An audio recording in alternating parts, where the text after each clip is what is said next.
এত দূরে নয় শুধু সামান্যই মদিনায় যাইতে পাওয়া না মদিনা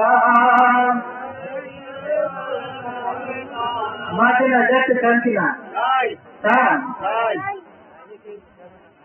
কেমন তো তারা আল্লাহ দিতে পারে কিনা পারে না পারে যদি নিয়ত থাকে আর নবীর প্রেম থাকে তাহলে মদিনা যাইতে পারা যায় আবার হুজুর কেবলা একটা উদাহরণ দিছি যে বাংলাদেশের পিঁপড়া মনে মনে করতেছে মদিনায় গিয়া নবীর রোজায় সালাম দিত পিঁপড়া নবীর চিনেনি মানুষরা দুঃখটা কি দুঃখ করে মানুষরা নবী চিনে না অথচ সৃষ্টি জগতের সকল সৃষ্টি আবার নবীরে পিঁপড়া মনে মনে করে আমি কি হয়ে যায় পিঁপড়া কি দেওয়া সম্ভব পিঁপড়া মনে মনে আল্লাহ তোমার নবীজি রোজাটায় যদি একদিন দেওয়া করতাম একটু সালাম দিতাম তা আমি পিঁপড়ার জীবনটা জন্ম হইতো কন্যা কবুতর যায় মদিনা কবুতরের পায়ের মধ্যে কামড় মদিনায় গেছে তোর আলোচনা দিতেনি আপনার মতো পিঁপড়া না আপনার নদীর উন্মত নদীর প্রেমিক নিয়োগ করবেন যদি মদিনা নাই যাইতে পারেন আর মদিনাওয়ালা প্রেম সাহেব তাইলে মদিনাওয়ালা আপনার করার চিন্তা আছে তাইলে কি আর কিছু লাগবো জানে করে না আগে তো হযরত মুজাদ্দিদ আল-বেদানি রাহমাতুল্লাহ আলাইহি উনি ইসলামের খেদমত করতে গিয়া বাদশা আকবরের সাথে যুদ্ধ করতে গিয়া সব কথা কি কথা না আমি কিন্তু ওয়াজ করতাম না কারণ আমরা হুজুরকে আসতেছে তাই কথা বাবা আপনি একটু মুক্ত সুখের কথা বলে হুজুর আসতেছে আমার ওয়াজ শুনতে না আর আমি পরে আমার ওয়াজ শুনতে এটা আমার বলা আসতে হবে আমি এবারে শুনে দেওয়া আমার তো শুন নাই এরপরে হুজুর আসবো আর বড় যিনি এখানে মারে বাতের বয়ান দিলে এই বাতির এই ইয়ার বাতির সামনে কুড়ে বাতি দেখি করবে এটা কথা না এরপরেও নবীর গোলাম হিসাবে মসজিদের গোলাম হিসাবে বড় কথা দোয়ার জন্য দুই কথা বলি দুই চারটা কথা বলার আশা আল্লাহ তৌফিকে সকল আল্লাহ কি বলছিলাম মুজাদ্দিদ আল-বেদানি রাহমাতুল্লাহ আলাইহি হক করতে পারে না বাজান আল্লাহর কাছে আল্লাহ তোমার ধর্মের খেদমত করতে গিয়া ইসলামের খেদমত করতে গিয়া আমি তো করতে পারি নাই আল্লাহকে তুমি সব কিছু কত হজ তোমার করা লাগবে না আমার আল্লাহ তাআলা বলেন তুমি সকাল বেলা দেখবা আল্লাহ তাআলা কাবা শরীফকে ওই মুজাদ্দিদ আল-বেদানি রাহমাতুল্লাহ আলাইহি বাড়ি সামিয়ে দিলেন আল্লাহ বলেন মুজাদ্দিদ আল-বেদানি তুমি সাতটা চক্র দেও হজ হয়ে গেল কন্যা সুবহানাল্লাহ এখন আপনারা যান ভারতের সেখানে চলবে যেখানে কাবা শরীফ আসছিল এটা এখনো দেখুনি করে রাখা হয়েছে আল্লাহ ওই কাবারে এক বান্দার জন্য এই জন্য যদি কেউ আল্লাহ হয়ে যায় আল্লাহ কাজ হয়ে যায় ঠিক না দেখি এই জন্য বলি আল্লাহ করবার হবে বুঝলেন না কারণ আল্লাহ হয়ে গেলে এই লোক যা করবো তাই করবে যা করবো তাই হবে হুজুর করতে না আখেরাতে যে প্রাধান্য দিল দুনিয়া এবার কি চাইবো কি চাইবো যা চাইবো তাই এরা চায় না হ্যাঁ এরা কি করে না চায় না এই জন্য মদিনার প্রেম যদি চায় আমি প্রথমে বলতে বলি যে একত্রিশ সকালবেলা মদিনার প্রেম আছে মানলাম দেশের চিন্তা নেই এরকম আছি আরে বাবা ও আগে নাম বলে 5 মাস 2 হাজার নাম দেখাবো এইবেলা এসব ওয়াজ করে রিক্সা দেয় যৌবন কাজ না রিক্সা যখন রয়েছে এক চুট্টলা রয়েছে বাজার আমার ওয়াজ আপনার নিয়ে যেতে হতো নিলাম রিক্সা ভাড়া দেয় মনে মনে গালি কইয়া রাসূলুল্লাহ আর এক করাতে কইয়া হাবিবাল্লাহ সুবহানাল্লাহ না এই বাজান মান্নান বিরাট দেখো গভীর মনোযোগ দেন বাজান ও বাবা আমার এই ওয়াজ যাওয়ার টাইম মতো যাইতে হবে আমাকে একটু তাড়াতাড়ি পৌঁছে দেন ওই রিক্সাওয়ালা ডাক দেখো একটু বেশি আমি আর ভাবতে পারবো না এমন না বেড়েছে উঠু বেড়েছে কিন্তু আগে তো পাই গেল নেওয়া লাগবে হুজুর এর থেকে বেশি আর পারবো না কয়জন কারণটা কি হুজুর কারণটা কিছু না আপনি মনে মনে কি জানি ফুটপুরায় বলেন ফুটপুরায় কি জানি বলেন আমি যা বলি আমি জানি আর যার দেখি জিকির করে উনি জানে কন্যা সুবহানাল্লাহ। হ্যাঁ বলেন তুমি কি বলো? আমি একটা ভাড়া দিয়ে কইয়া রাসূলুল্লাহ আর একটা ভাড়া দিয়ে কইয়া হাবিবাল্লাহ আমি নবীর জিকির করি। নবীর জিকির করন যাই বাজান, কিছু কিছু আছে কোন নবীর জিকির করন যায় না।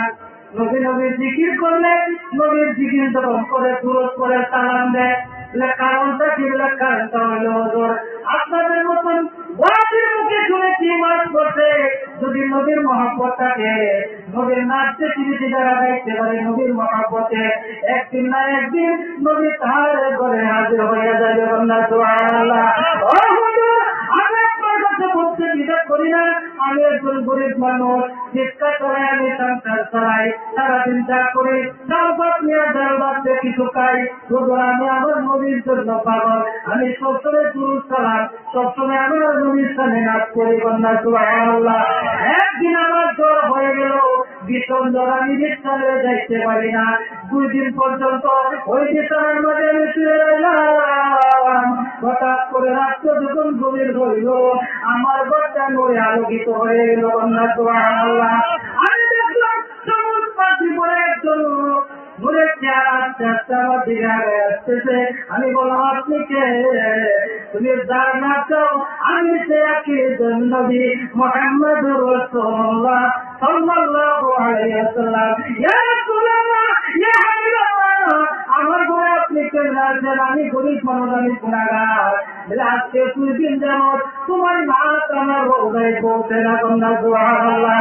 এই জন্য আমি দেখতে আসলাম, তোমাকে আমি দেখতে আসলাম। নবীজি মাথা থেকে এই ফিট পর্যন্ত হাতে দিলেন, সাথে সাথে তার দরবার হয়ে গেল কন্যা সুবহানাল্লাহ।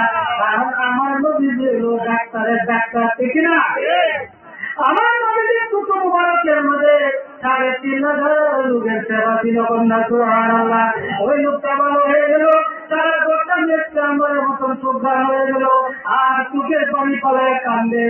আমি যারা চাইছিলাম আমি তারই পেয়েছি কন্যা সুবহানাল্লাহ।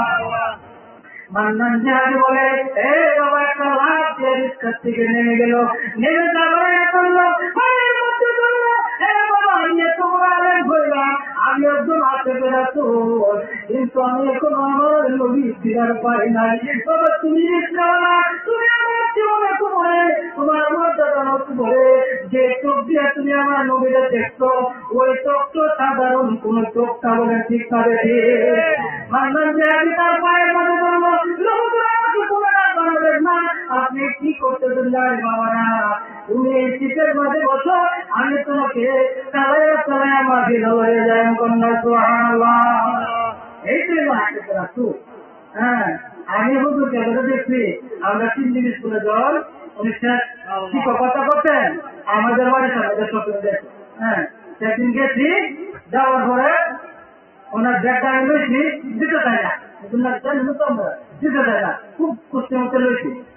2 জঙ্গলা জঙ্গলের জীবনে রাখতো, কি বলে এই একটা বড়ি দিতে দেওয়া, বড়িটা দিতে দেওয়া, আপনার সেই দিকটা বড়ি চাইতে রাখতে এই দিকটা রুটিটা তো মাছ ধরে না, বেশি রুটিটা পথে মাছ ধরে। হুজুর বলে কি এই বড়ির এই দিক দেবে তোমার ভালো কথা সেই দিক দেবেন, কুটটা ওই দিক দেবেন। আমি হুজুর হুজুর আসতে আমি হুজুর এটা কি বলে, বড়ি রুটি এক করে কাগজে রুটি এক করে দেওয়া ঠিক না, হুজুর এটা কারণ দেখতে পারি। কারণ হলো আমার নবীজি বড়ি বাঁচতো, তোমার আমি নবীজি বাঁচতে এটা কি এটা না কি এটা তো বুঝলাম বলে দুধ দিয়ে বংশ দেবে সাহেব তোমার না সবুজ দেবে। যদি এটা বংশধর হয়ে থাকে তাইলে নবীজি যদি বংশধর হয়ে থাকে বলি, তাইলে আমার তো দিয়ে আসতে দিই এইটারে করে আসতে পারে, বুঝলেন না? চিন্তা শুনে করবার। যাই হোক আমি যারা বলছিলাম, যে বছর থেকে বলছিলাম মদিনায় যাইতে পারলাম না, মদিনায় যাইতে পারলাম না, মদিনায় দেখতে পারলাম না, মদিনায় যাইতে পারলাম না, মদিনায় আমি অসহায় এত দূরে অসহায় এত দূরে শুধু সালাম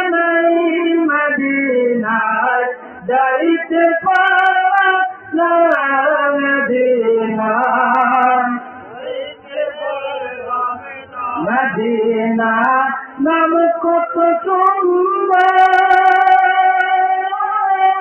মদিনা কেড়েছে অন্তর। কন্যা সুবহানাল্লাহ। আজকের ইসলামের সবের মাহফিলের সম্মানিত সভাপতি পাদ্দাদার মোহাম্মদ সিদ্দিক দরবার শরীফের বর্তমান কর্ণধার, বর্তমান গজনী সিদ্দিক সাহেব কিবলা হযরতুল্লাহ আল্লাহ হযরত মাওলানা শফিকুল ইসলাম সিদ্দিকী দাওয়াত বরকত আলিয়া, আল্লাহ যেন তার হায়াতে বরকত দান করেন, আল্লাহুম্মা আমিন। দিগার উলামায়ে কেরাম, মুরব্বিয়ে আযম সকলের প্রতি আমার সালাম, আসসালামু আলাইকুম ওয়া রাহমাতুল্লাহি ওয়া বারাকাতুহু। আমি একটা কোরআনের আয়াতখানা তেলাওয়াত ওদিকে যাব না, মুক্তসর একখানা হাদিস আমি তেলাওয়াত করেছি।